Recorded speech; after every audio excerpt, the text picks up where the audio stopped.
Unifam apresenta memória e aprendizagem.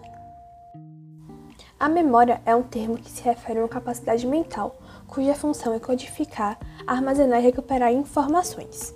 Ela está relacionada com o hipocampo, porém vale ressaltar que existem várias regiões do cérebro que influenciam nesse processo. É interessante mencionar que o significado das palavras são armazenadas no hemisfério direito.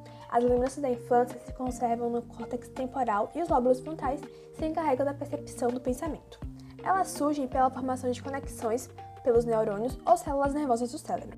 Um hormônio é responsável por sua preservação, que é o acetilcolina, um neurotransmissor que atua auxiliando a comunicação entre os neurônios na formação de novas memórias. A memória ela tem um papel fundamental na aprendizagem, pois ela permite reaproveitamento das experiências do passado e do presente e ajuda a garantir a continuidade do aprendizado.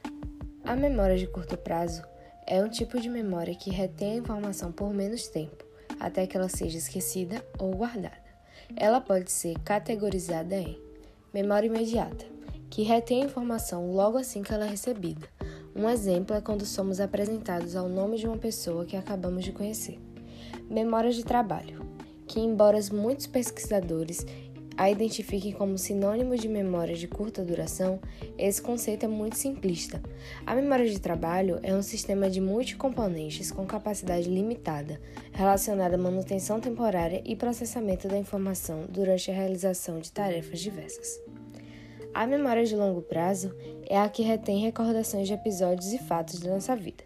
São elas: a memória declarativa, que são lembranças que fazem parte dos fatos que você consegue contar. As perdas de memórias declarativas são comuns durante o envelhecimento e podem estar relacionadas ao fato de dar menos atenção aos fatos corriqueiros. Ao mesmo tempo, podem estar associadas com doenças como estresse crônico, depressão ou até mesmo as demências, como o mal de Alzheimer. As não declarativas são memórias que não podem ser contadas ou ensinadas oralmente. Um exemplo disso é aprender a dirigir. Apesar da teoria, você só vai aprender se experimentar até que consiga realizar a atividade. A memória semântica envolve os conhecimentos organizadores do mundo. Por exemplo, lembramos-nos do dia que o Brasil foi descoberto e quem o descobriu. A memória episódica é a memória autobiográfica e envolve os acontecimentos da vida de uma pessoa. Por exemplo, você se lembra da sua formatura, do dia do casamento, da entrevista de emprego. A amnésia é a perda de memória recente ou antiga que pode ocorrer de forma total ou de forma parcial. Pode durar alguns minutos ou algumas horas e desaparecer sem tratamento ou levar à perda de memória permanente. Existem dois tipos de amnésia. A amnésia anterógrada, o paciente ele não consegue se lembrar de novas informações, como coisas que aconteceram recentemente. Informações essas que devem estar armazenadas na memória de curto prazo. Isso geralmente é causado por algum trauma cerebral, como por exemplo, um dano cerebral a partir de uma pancada na cabeça. No entanto, um paciente com amnésia anterógrada pode se lembrar de dados e eventos que aconteceram antes da lesão. Esse efeito ele pode ser temporário, como em um blackout causado por excesso de álcool, como também pode ser permanente, por exemplo, quando a pessoa sofre danos na área do cérebro, conhecida como hipocampo. A amnésia retrógrada, em que o paciente ele não consegue se lembrar de coisas que aconteceram antes do evento responsável pela amnésia. Porém, esse paciente é capaz de formar novas memórias. Algumas doenças que afetam a memória são elas: o Alzheimer, a demência, os transtornos mentais e a neurodegeneração. O cérebro de uma pessoa com Alzheimer, o córtex, ele encolhe, danificando as regiões envolvidas com os pensamentos, planos e lembranças. Esse encolhimento é principalmente grave no hipocampo, uma região do córtex que exerce papel importante na formação de novas lembranças, foi o que vimos anteriormente. Os ventrículos, os espaços preenchidos por fluidos dentro do cérebro, eles ficam maiores.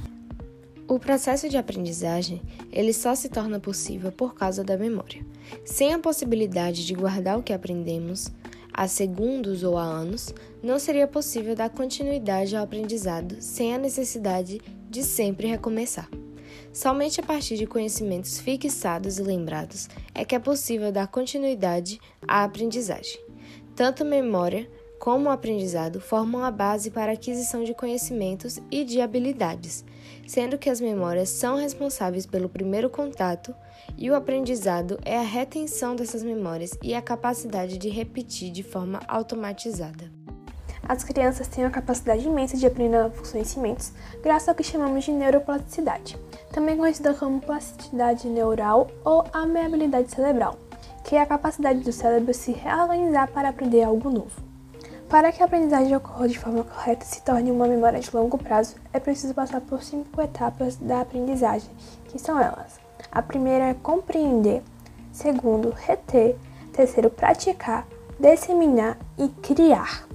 Existem vários estilos de aprendizagem, entre elas a visual, onde tem uma facilidade maior por meio da visão, como exemplo por gráficos, infográficos, tabelas, vídeos e imagens. A auditiva, a facilidade maior de aprender falando e ouvindo, exemplos pelas repetições, músicas, palestras e discussões. A sinestésica, onde tem uma facilidade de aprender fazendo, com dinâmicas que envolvam movimentos. Exemplo, as aulas práticas, demonstrações, gincanas e dinâmicas.